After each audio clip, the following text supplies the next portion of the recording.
ताज्या बातम्यांसाठी महानकरेला सबस्क्राइब करा आणि बेल आयकॉनला क्लिक करा। सांगलीत एकाचा निर्गुण खून, अल्पवयीन मुलासह दोघे ताब्यात। सोमवारी रात्रीच्या सुमारास घडला प्रकार।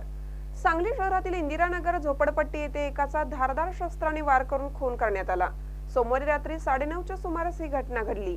या प्रकरणी एका रेकॉर्डवरील गुन्हेगारासह एका अल्पवयीन मुलास ताब्यात घेण्यात आले। याबाबत विश्रामबाग पोलीस ठाण्यात नोंद करण्यात आली आहे।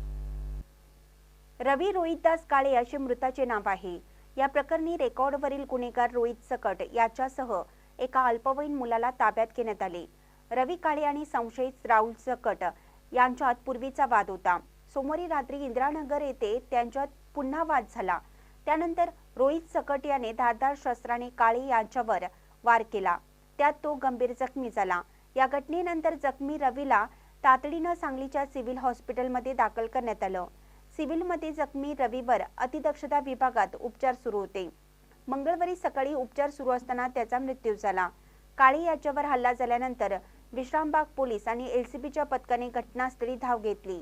रात्री उशिरा एलसीबीच्या पथकाने संशयित रोहित सकट याला ताब्यात घेतले। दरम्यान मृत रवी काळे आणि रोहित सकट यांच्यात पूर्वीचा वाद होता। त्यातूनच हा खून झाल्याचे पोलीस सूत्रांनी सांगितले।